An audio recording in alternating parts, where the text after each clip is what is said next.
Sejam todos muito bem-vindos a mais um episódio do nosso podcast. O podcast que é o preferido do Cristiano Ronaldo. E hoje a gente vai fazer um episódio um pouquinho diferente, sem convidados, apenas eu aqui falando com vocês. A ideia desse podcast, desse episódio, do tema desse episódio em si, foi durante uma prática minha, né, do dia a dia. Que no estágio eu encontrei uma situação que me chamou muita atenção. Uma senhora obesa, pré-diabética, e ela foi buscar ajuda nutricional, né? E quando ela chegou lá, ela já disse que quando ela foi primeiro no médico, né? O médico apontou todos os problemas que ela tinha e tudo mais, e falou para ela: você precisa emagrecer para, né, voltar aí a ter mais saúde. Uma senhora de 78 anos já com uma certa com um andar debilitado e tudo mais, e ela por si tentou arrumar a alimentação dela por alguns dias, né, até que essa consulta fosse feita. E ela pediu auxílio, então, das pessoas que conviviam com ela, e essas pessoas viram na internet algumas informações que poderiam facilitar e poderiam ajudar essa senhora a emagrecer, a ter uma maior sensibilidade à insulina, e ela começou a fazer esses relatos, né, do que ela estava consumindo. E uma das coisas que chamou a atenção é que ela passou a consumir mais óleo de coco e outras gorduras, né? A gente sabe que óleo de coco ele tem uma quantidade alta de gorduras saturadas, né? E a gordura saturada ela aumenta o LDL, que é o colesterol entre aspas ruim, né? Que tem baixa densidade, mas a gordura saturada ela acaba aumentando esse LDL. Inclusive, a gordura saturada aumenta mais o LDL do que o próprio colesterol da dieta, né? E o que que isso implica? Então, esse aumento desse LDL também leva a uma maior inflamação, leva a uma maior resistência à insulina, ou seja, ela fazendo esse processo, consumindo mais desse alimento que alguém disse para ela que era mais saudável, ela estava, na verdade, prejudicando a os seus resultados ali, os seus objetivos, simplesmente por uma informação que foi passada errada para algum terceiro que trouxe até ela. Então, pensando nisso, a ideia desse episódio é o seguinte: eu vou analisar nessa última semana as notícias, né, que foram publicadas nos sites aí, em todos os sites, pelo que eu estou vendo aqui, né, que são as mais lidas, entregues pelo Google. Então a gente tem sites de fofoca, sites aí de grandes, né? E obviamente eu não vou filmar a tela e eu não vou falar o nome da pessoa que escreveu a matéria, se for ruim, né? Porque eu não quero processo, eu quero utilizar o meu dinheiro para fazer mais dinheiro e não para pagar pessoas que falam bosta na internet. Então eu vou ler aqui para vocês e analisar se está no mínimo de acordo com algo que, né, que seja esperado. Então vamos lá. A primeira manchete aqui, a gente vai falar sobre tapioca.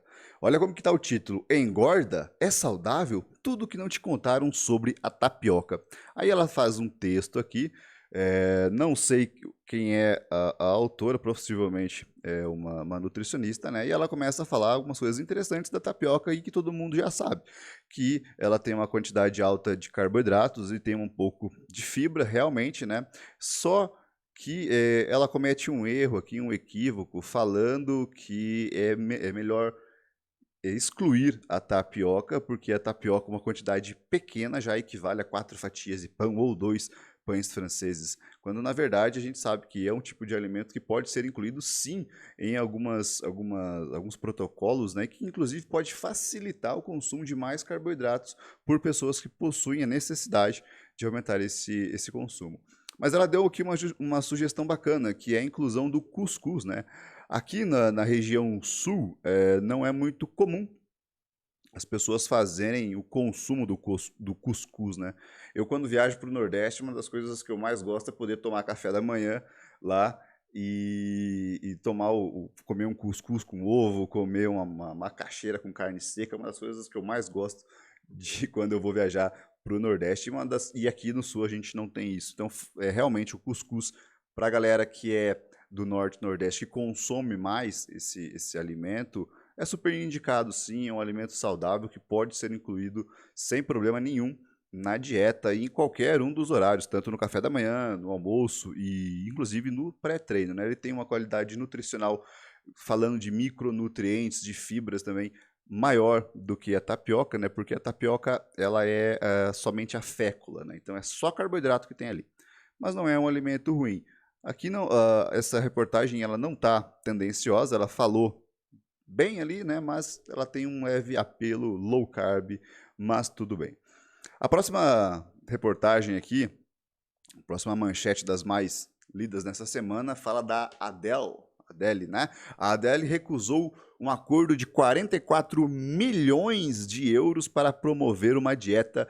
E agora, eu que já sou fã da Adele, fico ainda mais fã dessa mulher que é incrível, né? Uma das minhas cantoras. Eu acredito que atualmente é a minha cantora favorita. E ela emagreceu bastante fazendo a dieta, a Street Food Diet, né? Que é a dieta focada no aumento do consumo de alimentos ricos em sirtuínas. Então essa dieta ela tem duas fases, que é um período de choque, depois um período de manutenção. Esse período de choque retiram-se vários grupos de alimentos e aí depois você vai incluindo. Mas obviamente, como toda dieta que busca uma restrição maior, leva a uma restrição de calorias, né? Então a Adele fez essa dieta, ela teve bons resultados, mas o que conta, no geral, foi que ela teve um déficit calórico. E com esse déficit calórico, ela emagreceu. Mas isso não significa que essa dieta que ela fez é a melhor dieta para todo mundo. Isso que chamou minha atenção, porque eu gostei muito, que ela recusou, né? 44 milhões de euros, cara, 44 milhões de euros. Em plena pandemia, em que os shows dela deve ter diminuindo aí consideravelmente, não que ela precise de mais dinheiro, né? Mas é uma grana muito alta e ela não aceitou essa proposta e não vai promover nenhuma dieta. Então essa daqui também foi uma das mais lidas da semana. Muito, muito obrigado, Adele, por essa contribuição sua. Por mais que muitas pessoas, muitos outros jornalistas, blogueiros aí já divulgaram a sua dieta várias vezes e colocam lá a dieta da Adele, como perder tantos quilos em poucos dias, né? Mas você, como personalidade, não fez isso. Muito bom. Aqui agora a gente tem uma outra manchete. Ó, dieta rica em açúcar aumenta drasticamente o risco de doenças intestinais. Um novo estudo sugere que uma dieta rica em açúcar pode contribuir para o aparecimento de doenças inflamatórias intestinais. Ratos alimentados com níveis de glicose apresentam alterações no microbioma intestinal que contribuíram para a inflamação, levando ao desenvolvimento de colite. Bom, a gente sabe que isso realmente, em parte, é verdade, né? O excesso de alimentos de açúcares, né? De carboidratos simples, glicose, tanto a sacarose, frutose, o excesso desses alimentos, sim, pode causar problemas realmente ali no equilíbrio da nossa microbiota intestinal. Mas pontuar dessa forma não é tão certo. Ela utiliza aqui até um estudo, né? O estudo foi realizado em ratos. Foi publicado aonde esse estudo? Deixa eu dar uma olhada aqui. Science Translational Medicine. Eu não sei qual que é o fator de impacto dessa revista, não tem aqui mostrando, mas vale a pena ler esse artigo depois para ver se realmente tem um peso maior, como que foi feito esse estudo. Mas é interessante, realmente, quando a gente fala de dietas ricas em açúcares, mas também não só em açúcares, né?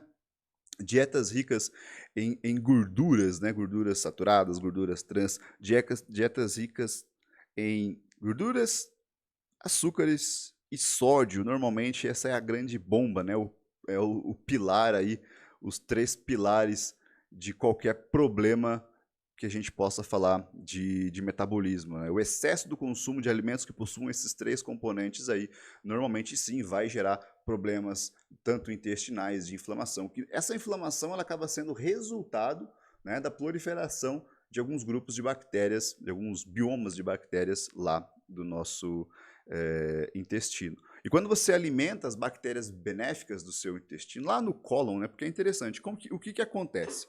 Quando você consome um açúcar, o açúcar ele tem uma digestibilidade muito fácil, na verdade ele já está, a glicose, por exemplo, ela já está pronta para ser absorvida. Então ela vai chegar ali no início do intestino, ela vai ser rapidamente absorvida e poucas bactérias vão metabolizar esse açúcar. Ela vai ser logo absorvido. Quando você consome um carboidrato com alto teor de fibras, né, um carboidrato com amido resistente, por exemplo, ele vai ao longo do seu intestino, chega no cólon, onde vai ser fermentado, vai ter ali a sua metabolização e então a produção dos ácidos graxos de cadeia curta por essas bactérias benéficas lá no intestino. Esses ácidos graxos de cadeia curta, eles possuem uma função excelente no nosso organismo, essencial, possuem efeitos anti-inflamatórios muito bons na questão do consumo de fibras mesmo. Então, sempre quando a gente vai falar sobre dietas, né, o cuidado com a microbiota intestinal, ela é considerado, né, parte essencial. E é por isso que essas dietas muito flexíveis, que basta você bater os seus macros, elas não fazem sentido nutricionalmente falando. O sujeito pode até mesmo não ter ganho de peso, né? Ou então perda de massa muscular, mas ele acaba tendo no longo prazo problemas metabólicos que vão sim impactar na composição corporal, performance, em todos os outros resultados e principalmente na saúde. Então essa manchete aqui, ela não está tão errada, né? Ela tem um pouquinho sensacionalista, falando que leva diretamente a risco a colite e aumento da prevalência de disbiose, mas é claro que esses ratos eles foram alimentados exclusivamente por açúcar. Né? Quem em sã consciência come só açúcar, né? Então não faz muito sentido, mas vale a pena estudar isso.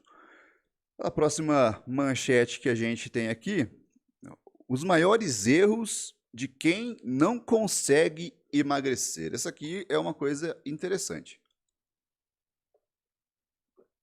E o mais legal é que, se eu fizer esse quadro na semana que vem, vai ser praticamente as mesmas perguntas respondidas de forma diferente por pessoas diferentes ou feitas de forma diferente.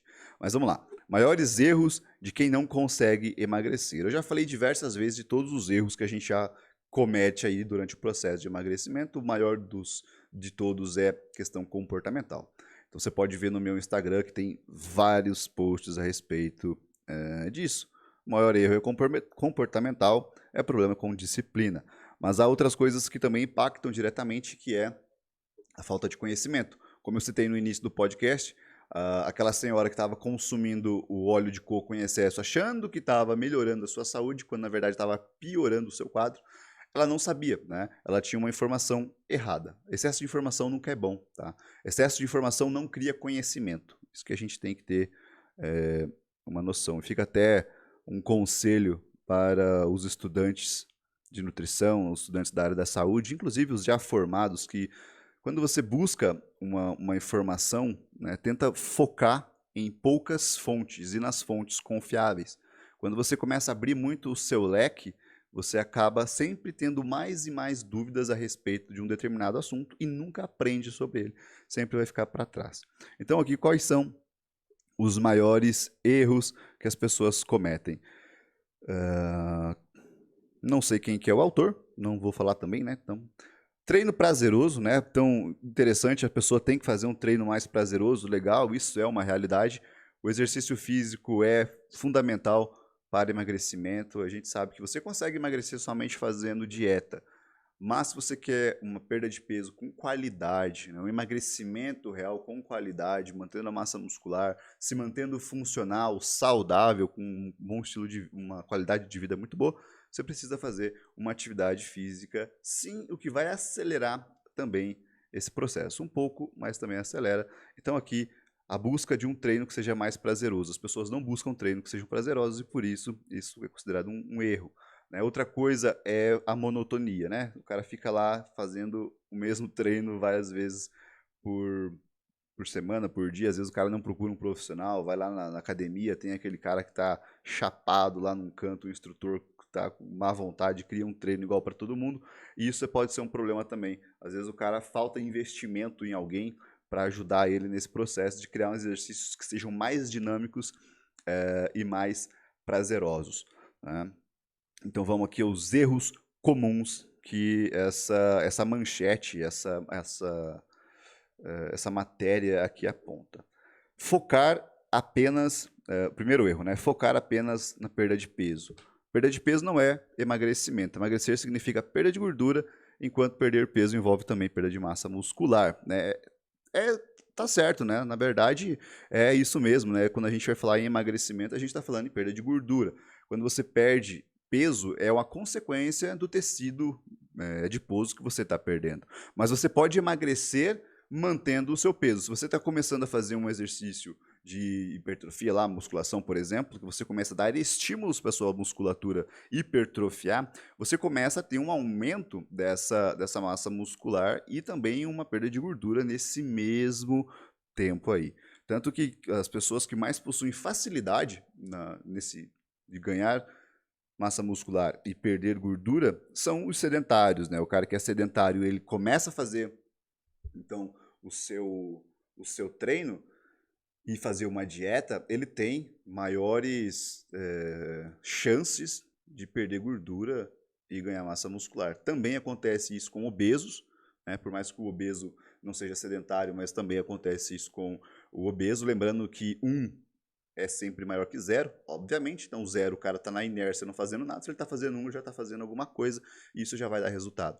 Outras pessoas, em terceiro lugar, que ganham massa muscular e perdem gordura facilmente são atletas em fase de recuperação. Então o atleta lá possivelmente se lesionou ou então entrou em férias, né? Acabou engordando, perdendo rendimento. Esse atleta, quando ele volta a treinar e fazer a dieta certinho, ele tem uma resposta muito, muito melhor por questão de memória muscular, que eu também já falei lá no meu Instagram algumas vezes, né? E por último, e mais eficiente ainda, são os usuários de esteroides anabólicos, né? Que obviamente aí a gente está falando de uma questão muito além do nosso manejo aqui. Então, beleza. Erro aqui, né? 9 erros. Focar só na perda de peso, legal, né? Buscar resultado rápido, né? Esse aqui também é um erro, justamente porque a busca do resultado rápido, ela vai criar essa expectativa. O cara vai perder peso rápido realmente inicialmente, ali no começo. Depois ele vai estabilizar. E depois que ele estabiliza, ele acaba perdendo a motivação inicial e não quer mais. Além disso, a maioria das dietas que possuem esse foco na perda de peso rápido, elas não são sustentáveis no longo prazo, né? Porque vai deixar o cara indisposto, o cara não vai ter um bom rendimento. E o bom rendimento não é somente um bom rendimento no treino, tá? É um bom rendimento para trabalhar, é um bom rendimento, um mau rendimento, na verdade, né? Ele não vai ter um bom rendimento para trabalhar, ele não vai ter um bom rendimento para se relacionar com pessoas, inclusive sexo. O cara vai acabar com a disposição dele em todos os sentidos. Então, essas dietas normalmente mais restritas, elas têm como um efeito colateral isso. E aí você tem que, né, ponderar aí, será que vale a pena eu perder esse peso rápido para me sentir bem no espelho, sendo que tudo aquilo que faz sentido para mim, o porquê eu estou emagrecendo, eu não vou conseguir fazer, né? Eu não vou ter disposição para ir numa praia, eu não vou ter disposição para, sei lá, para encontrar com alguma pessoa, mas eu vou estar magro, né?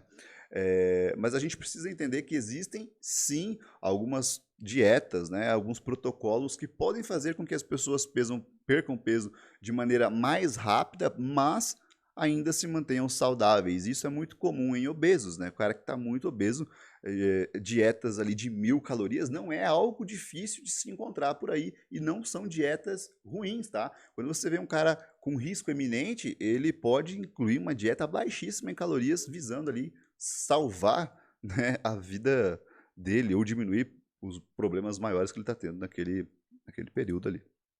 Então, busca de resultado rápido também é um erro.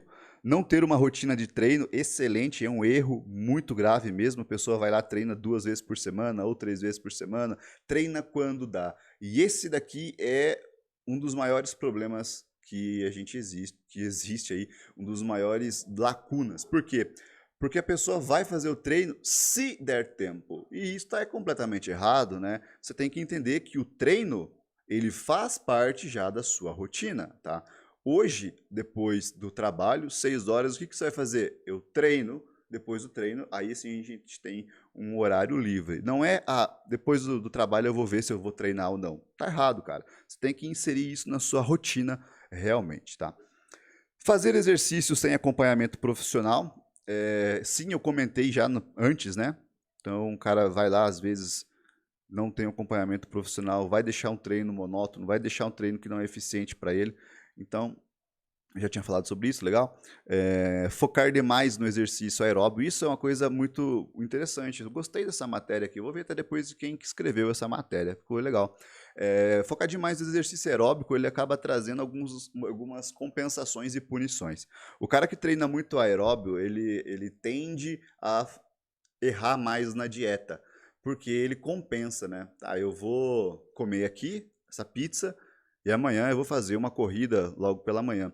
Só que isso acaba ficando muito recorrente na rotina dele e ele faz isso várias vezes, né? E acaba sendo sim um problema. E aí, além do mais, você não vai conseguir eliminar todas as calorias consumidas, por exemplo, numa refeição livre por meio de um treino aeróbio. O treino aeróbio ele vai prejudicar, né? O treino aeróbico não. O treino em excesso de aeróbio, ele vai prejudicar o rendimento no seu treino para hipertrofia, que é aquilo que vai fazer com que você mantenha a sua massa muscular, tá? Então, focar em treinar demais é também um erro. O cara pode diminuir o rendimento dele e diminuir o gasto calórico dele nas outras atividades do dia. Então, não é treinar demais, é treinar certo. Manter o mesmo treino e a mesma dieta. Bom, isso aqui depende, né? Vamos ver o que ela escreve aqui. É preciso estar em constante mudança, seja no treino, na dieta, para que o corpo não retorne ao peso anterior. Na atividade física, opções são alternar entre corrida, caminhada, musculação, treino funcional, bicicleta, por exemplo. Isso aqui eu já não concordo não, né? Tem pessoas que têm bons resultados fazendo a mesma dieta por meses. Tudo depende do nível de evolução que ela está. Se é uma pessoa iniciante, ela começa a fazer uma dieta e ela se adapta àquela dieta, cara, muitas vezes essa pessoa vai fazer por 4, 5 meses tranquilamente, tá? E tendo resultado sim, apenas focando no treino dela. Se é uma pessoa um pouco mais avançada, às vezes vale fazer uma mudança ali a cada mês, né? E com relação ao treino, tudo depende também do tipo de treino que ela está fazendo. Se ela está fazendo treino com algum personal, ele já vai saber fazer essa prescrição, né? Essa periodização, essa programação de treino. E se o cara está fazendo um treino de crossfit, se ele seguir a risca, tudo certinho que está fazendo, né, no box, né, de acordo com as intensidades programadas ali, repassadas, já vai ter bons resultados também. Então não precisa ficar alterando a dieta o tempo todo, não precisa ficar mudando o treino o tempo todo também. Uma coisa que eu preciso destacar aqui é que, analisando assim pela experiência mesmo minha, né? Aqueles sujeitos que pedem mais alteração na dieta, tá? Tanto alteração na dieta quanto mais opções de alimentos, de refeições, são aqueles que mais falham. Porque são pessoas que não querem fazer, né? E eles ficam buscando desculpas o tempo inteiro, certo? Para não conseguir fazer, para não fazer. Eu acho que o problema é que eu não tenho opções o suficiente. Você pode colocar 96 alimentos para ele diferente numa refeição e o cara não vai fazer. Por quê? Porque ele tá destinado a não fazer, ele não quer fazer, ele está arrumando desculpa para não fazer, né? Então ele vai buscando isso. Então, quer manter uma dieta boa, cara, analise o que você vem comendo nas últimas semanas, né? Conversa ali com o teu profissional, com o teu nutricionista, o que é saudável dentro desse protocolo e tenta encaixar a sua alimentação ali. E o nutricionista encaixa outros alimentos, né? Que, na verdade, todo profissional bom faz isso. Aí eu devo ter muito nutricionista bom que está me ouvindo que sabe que é isso. O que você vai fazer? A primeira coisa a primeira coisa que você faz quando o cara entra lá no consultório. Como que é a tua rotina? Me fala teu cardápio, faz um recordatório. O que você comeu antes? O que você é acostumado a comer? Como que é teu café da manhã? Como que é teu almoço? Por quê? Porque ali a gente já vai selecionando o que é saudável, o que é interessante de acordo com aquele perfil para manter. Não precisa mudar, inventar e colocar macadâmias colhidas, né, embaixo de trufas do deserto. Não precisa fazer isso. A gente consegue fazer uma boa alimentação simplesmente com o que você já vem consumindo, né, ajustando as quantidades, incluindo outros grupos alimentares também. Tá? Usar produto, outro erro aqui, né, o 7º erro, usar produtos naturais dos quais não sabe a origem. Nem tudo que é natural faz bem à pessoa. Antes de ingerir qualquer produto, inclusive ervas, eita, ervas, é preciso saber a origem. Há ervas diuréticas que causam perda de água e podem causar problemas nos rins, né? São poucas as ervas que têm esse potencial mais diurético, né? A gente pode destacar o chá verde, hibisco, dente de leão, cavalinha, que são mais utilizados aí com esse fim, mas dificilmente vão causar problemas renais. Eu só vi um caso, que foi um relato de uma intoxicação, um problema renal por excesso de chá verde, mas era suplemento concentrado.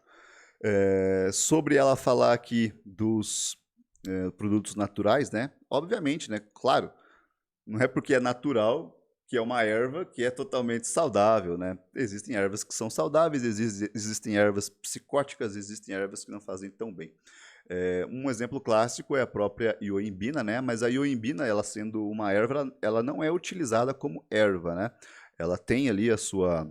Na verdade, ela é um caule, né? Acho que é um caule que se fala.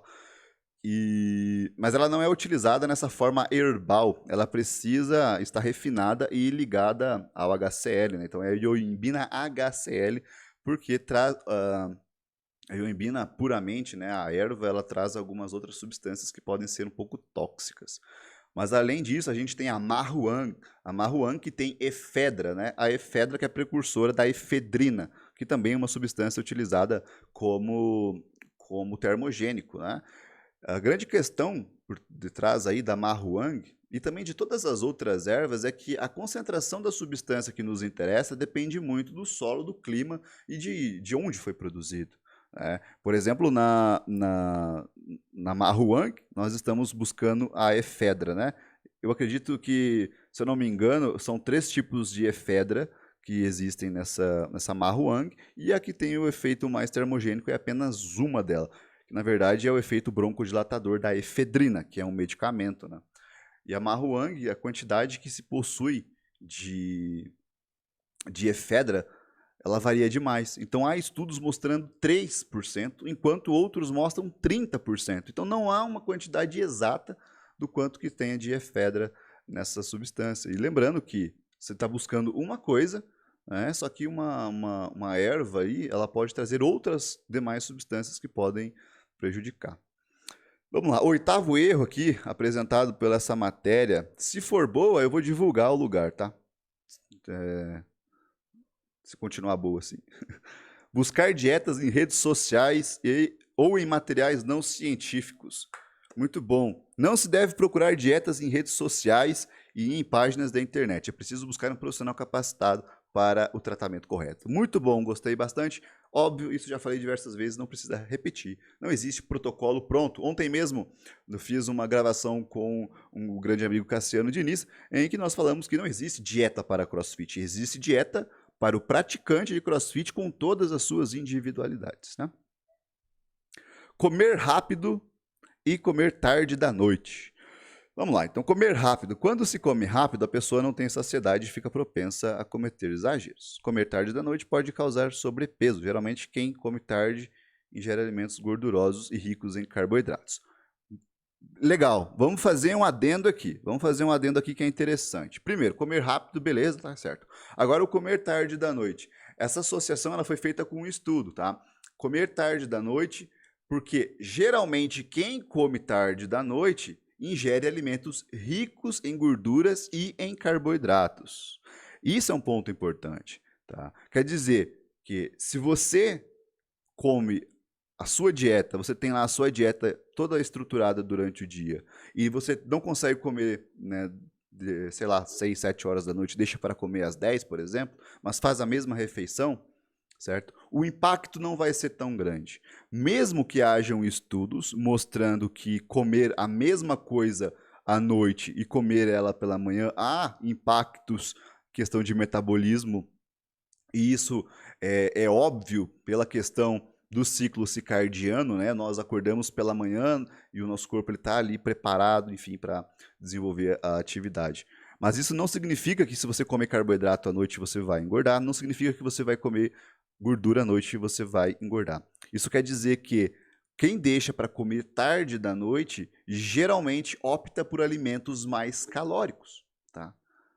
geralmente opta por alimentos mais calóricos. E isso sim vai levar o sobrepeso, mas não é, o horário em si. Mesmo que haja uma desvantagem, uma leve desvantagem metabólica de comer mais durante a noite, tá?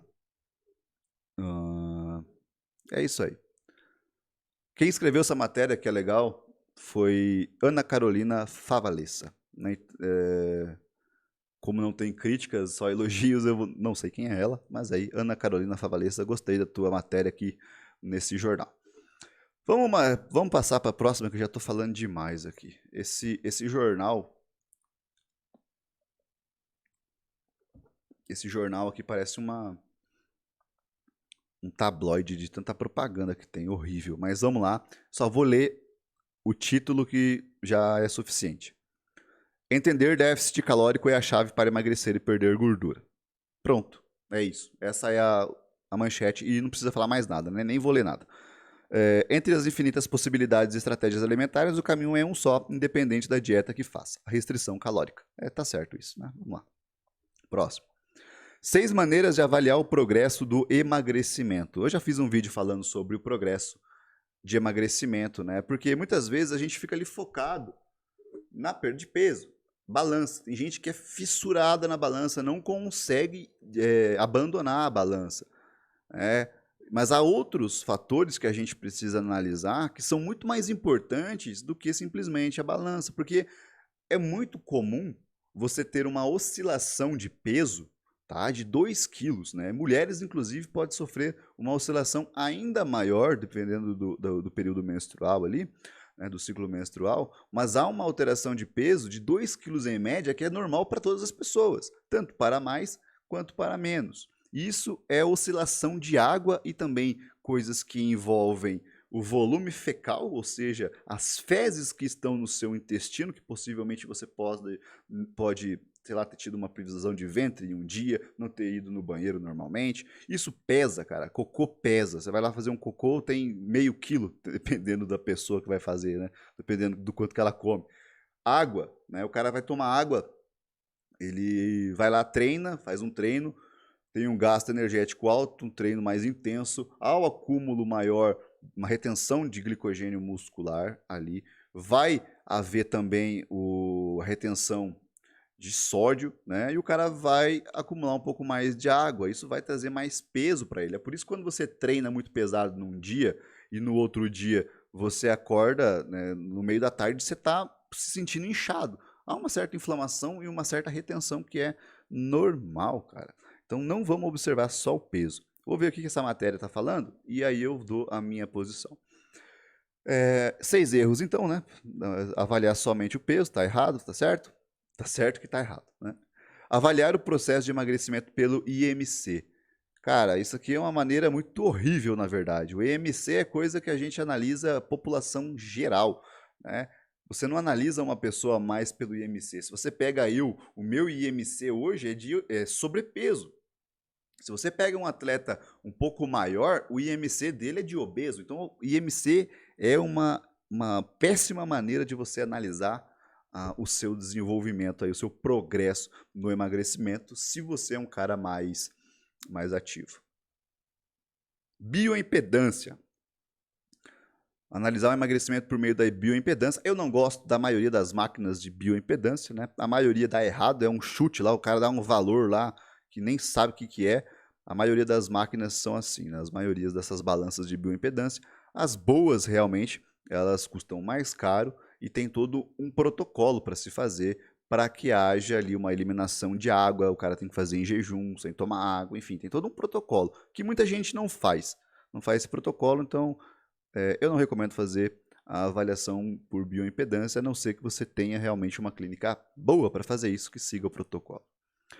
Outra maneira aqui citada é avaliar pelas pregas cutâneas. Legal, né? Mas aí você precisa ter alguém para fazer isso, um nutricionista, um professor de educação física para fazer as dobras. Densitometria, né? Você vai ter que pagar uma Dexa, que é caro pra cacete para fazer. E as fotos comparativas. Legal. Como que você avalia o emagrecimento? Vamos deixar isso de uma coisa mais simples, né? Primeiro, ok, peso. Beleza, mas o peso não é o principal. O que você vai analisar? Você vai analisar as suas roupas. Pô, tá se sentindo bem com a sua roupa? Percebeu que na linha da cintura tá um pouco mais folgada do que na linha do busto? Percebeu que tá um pouco mais folgada nas coxas?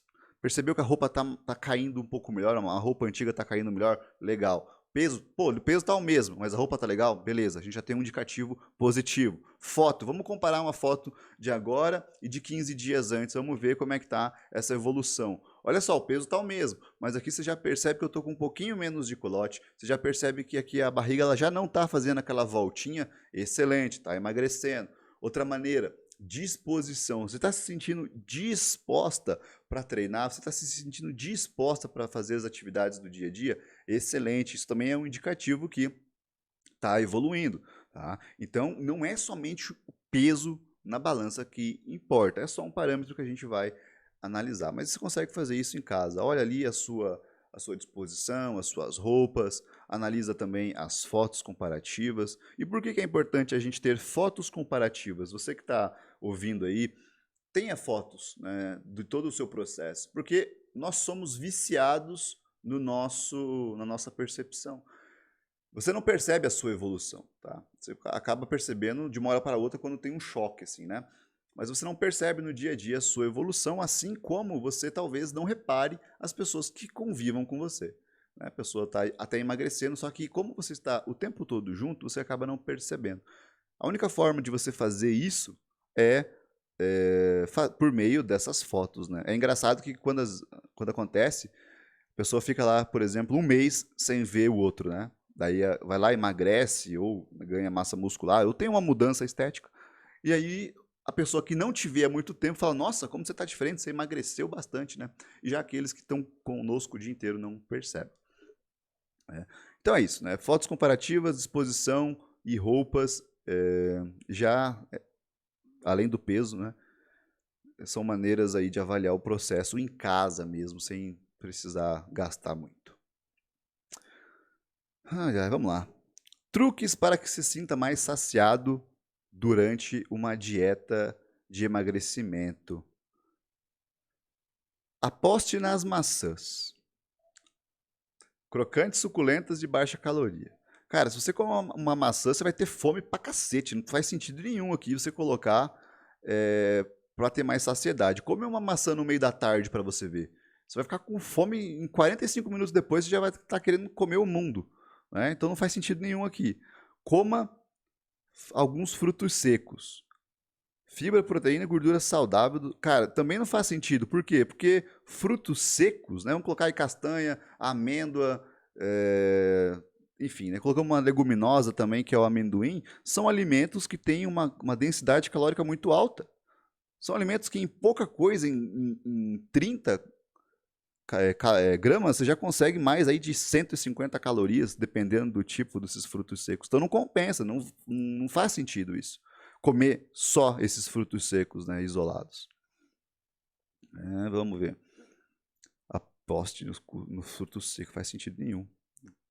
Beba muitos líquidos sem calorias entre as refeições. Beleza. Tomar água é interessante mesmo porque tem a questão de percepção, né? Às vezes, você está com sede e a tua percepção é de fome. Isso é muito engraçado. Às vezes a pessoa está com sede, está precisando de água, mas ela tem uma percepção de fome. Então é muito importante se manter hidratado para evitar isso. Mas esses truques aqui que essa página colocou não tem nada a ver. 7 ciladas para quem quer perder peso rápido até o verão. Nossa, essa é chamativa, né? Fitness, alguma coisa fitness aqui é o nome da página, né? Vamos ver se ela fala alguma coisa boa. Cortar grupos de alimentos. É verdade, né? Isso é uma cilada. Não compensa cortar grupo de alimento mesmo. Comer muito menos do que o seu corpo exige. Também é uma cilada. Beber chá no lugar da água. Depende, né? Porque um dos maiores benefícios de você consumir o chá é justamente aumentar o consumo hídrico, né?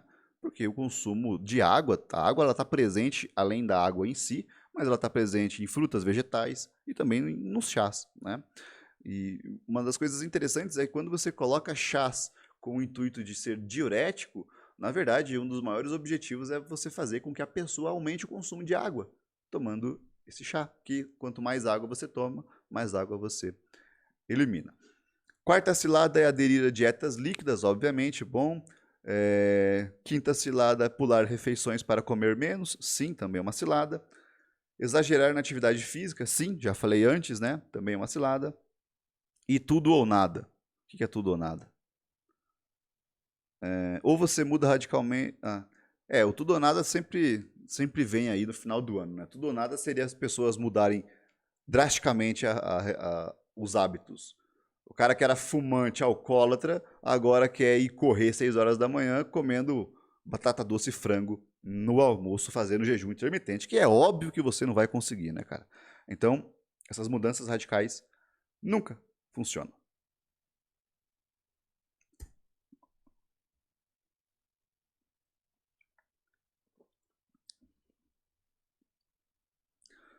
Aqui nós temos mais uma manchete que é: dieta low carb não está associada a danos renais. Legal. Isso aqui é uma informação importante. Por quê? Porque dieta low carb, ela tem uma quantidade maior de proteínas, né? E existia esse mito de que dietas ricas em proteína causam danos renais. E não causam, né? A gente já sabe, tem diversos estudos mostrando, inclusive com doses absurdas de proteína de 4,4 grama por quilo. O estudo feito pelo José Antônio, né? Da Sports Society, né? E 4,4 grama de proteína por quilo ele utilizou, e as pessoas ali eles não tiveram alterações significativas em nenhum parâmetro, e então não possui esse dano renal. É claro que pessoas que já possuem problemas renais, tá certo, precisam cuidar da sua ingestão de proteínas, de purinas, né? É uma questão à parte. Mas pessoas saudáveis, legal essa matéria aqui. Olha que legal essa daqui, cara. Como o mundo dá voltas, né? Conheça a dieta low fat e seus benefícios. Então é muito engraçado porque a gente vive nesse mundo low carb fitness, né? E aparece aqui uma matéria. Conheça a dieta low fat. Estudo patrocinado pela OMS mostra que menor consumo de gordura contribui para menor peso, circunferência do abdômen, entre outros. Isso aqui é muito legal de ressaltar, porque depende muito do tipo de gordura que nós estamos falando, né? Tem gente que acha que gordura na dieta é qualquer coisa. Eu vou comer uma gordura aqui, a fonte de gordura que do queijo, do ovo e só, e do bacon. Essa aqui vai ser minha principal fonte de gordura e é só isso. Lincoln, então se eu tomar um milkshake que tenha lá 35 gramas de gordura num potinho pequeno, tá tranquilo tomar essa gordura? É a mesma coisa do que eu comer um abacate? Obviamente que não, né? O metabolismo dessas gorduras, a função dessas gorduras, ela é completamente diferente. Nós temos diversos tipos de ácidos graxos, né? De cadeias curtas, médias e longas. Além disso, nós temos gorduras saturadas, monossaturadas, insaturadas, poliinsaturadas, que possuem efeitos diferentes no nosso organismo. Desde o momento em que você consome essa gordura, tá? Que tem gorduras que são esterificadas, são convertidas em quilomicrons e vão então para a corrente sanguínea, enquanto outras não, outras são diretamente oxidadas, como é o caso dos TCMs, não é? Então, não é gordura não é tudo igual. A gente tem que ter noção disso. Eu até postei, e é engraçado também que, por exemplo, nem toda gordura saturada é ruim, né? O excesso dela vai ser ruim, né? A gente tem aí alguns casos, vários estudos mostrando essa correlação de LDL alto e doenças cardiovasculares. E o LDL, ele é aumentado principalmente pelo consumo de gorduras saturadas. E é interessante que eu postei nessa semana falando sobre o cacau, né? O cacau, ele possui na sua maioria gordura saturada. E essa gordura é uma gordura diferente, né? É uma gordura, é o ácido esteárico. Esteárico, acho que uma cadeia longa de 18 carbonos, se eu não me engano, é saturado. Porém, ele é diferente da maioria dos outros ácidos graxos aí, palmítico, por exemplo. É um ácido gráfico que ele sofre uma ai, cacete. Eu não vou conseguir falar a palavra que travou agora, mas basicamente ele é convertido rapidamente em ácido oleico e aí ele tem um outro metabolismo diferente do que a maioria dos ácidos graxos de cadeia longa, né? Então é tudo necessário avaliar a qualidade desses alimentos antes da gente julgar se realmente a gordura em excesso é ruim. Qual que é o grande problema de a gente falar isso, né? Porque o consumo da gordura nos países ocidentais, Brasil aqui a gente está falando bastante disso, Sul a gente está falando muito disso, que é o consumo do excesso de carne, né? Carne mais gordurosa, que é rica em ácidos graxos de cadeia longa, de gordura saturada, que tem essa elevação maior de LDL.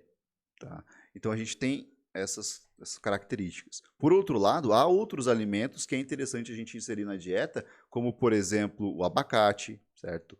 As castanhas, o azeite de oliva, que deveria ser obrigatório em praticamente todas as dietas, eles possuem um metabolismo diferente e atuam também diretamente na redução desses fatores inflamatórios e também dessas lipoproteínas como o LDL e aumentando o HDL, né, que seria a proteína entre aspas, a proteína não, a lipoproteína, né, entre aspas, aí o colesterol bom.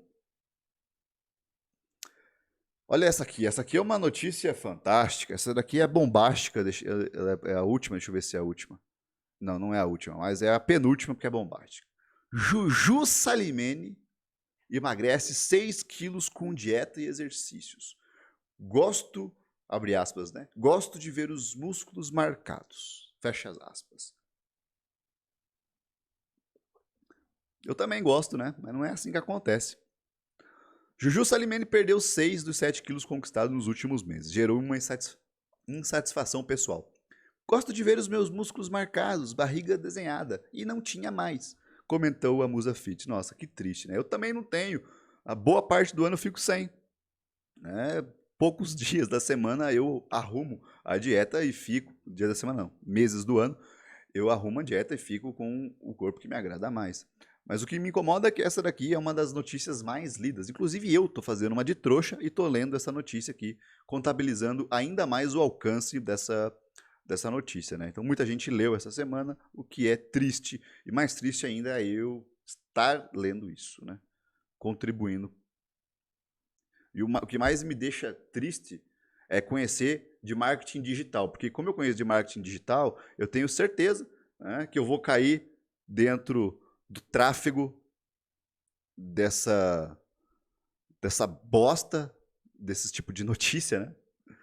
Não tô falando que a Juju é uma bosta, tô falando que a notícia é uma bosta, né? Que não interessa. E eu vou cair no tráfego dessas notícias aí, eu vou receber um monte de coisas que eu não quero saber. E por fim, vamos colocar aqui a última notícia das mais lidas da semana no Brasil, que é: médica ensina a usar o gengibre na dieta para potencializar a perda de peso. Excelente, né? O gengibre ele é muito bom, uma especiaria muito boa. Você coloca ele na água, né? Você pode comer o gengibre, você pode pegar o gengibre, as lascas do gengibre e fazer um suco com laranja e outras frutas e couve e fica muito bom. Né? Mas, como toda especiaria, como todo produto natural, não refinado e não retirado do princípio ativo, o gengibre ele possui as suas limitações. Mesmo que aqui a médica, né, da universidade, não vou falar o nome dela, né? Mas os pesquisadores aqui de Maastricht, da Holanda, né, eles falaram que a planta pode aumentar o metabolismo em até 20%. Cara, se você tivesse alguma coisa que aumentasse o metabolismo em 20%, você teria a cura da obesidade. Tá? Você imagina 20% você aumentar tomando um negocinho. Isso é impossível, cara. Você vai ter que tomar um DNP, que é uma droga que pode te matar porque aumenta a temperatura do corpo. Né? Nenhuma droga termogênica das mais potentes aí vai conseguir aumentar em 20% o seu metabolismo? Né? Imagina o pobre do gengibre fazer isso com ele, mesmo que ele tenha as suas funcionalidades, 20% é uma quantidade muito absurda, né? O que vai ter de gente comprando gengibre e aumentando o preço dele pela oferta e demanda vai ser brincadeira aqui nas próximas semanas. E por fim é essa mesmo, né? Essa aqui foi então a nossa última notícia da semana. Na semana que vem eu volto de novo a fazer esse quadro, porque eu me interessei, eu gosto de ver essas coisas aqui, eu gosto de ver o porquê as pessoas perguntam coisas tão sem sentido, né? Tão, como que eu posso dizer? Tão diferentes, né? Peculiares. As pessoas me perguntam no Instagram e ler esse tipo de coisa me facilita muito para entender. Olha só, por último aqui, acabou de chegar mais uma notícia aqui que foi publicada. Eu fechei a página.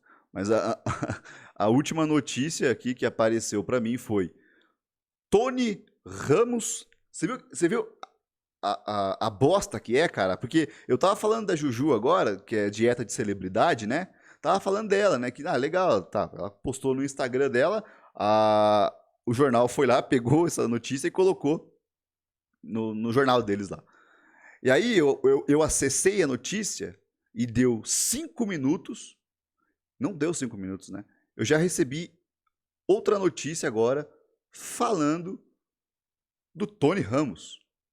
Tony Ramos relembra a dieta de 400 calorias por dia durante Torre de Babel. Ai, ai. Vamos lá. Parti para uma dieta com orientação médica, e acreditem ou não, sem nenhum tipo de remédio. Um endocrinologista que cuidava de mim. A cada semana ele fazia uma mudança no nível de alimentos que não excedia 400 calorias por dia. E eu tinha que perder 5 quilos. Só que eu cheguei lá com 8 quilos a menos. Cara, 4 quilos, velho. Se colocar o cara para comer 400 calorias, enfim, né? Mas eu já caí no tráfego dessa revista, agora eu vou receber um monte de notícia ruim a respeito de nutrição e artistas. E por fim, é isso. Chega, eu já falei por fim 45 vezes nesse podcast, mas agora é de verdade. Eu vejo vocês, vejo não, vocês me ouvem na próxima semana. Abraço.